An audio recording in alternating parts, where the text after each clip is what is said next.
Epson L 565 565 printer को head को check करते हुए इसके हेड जो ब्लॉक हो रहा था उस इशू को अभी हम चेक कर रहे हैं।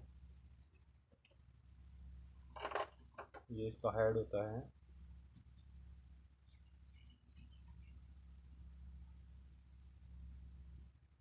इंक को सक किया जा रहा है।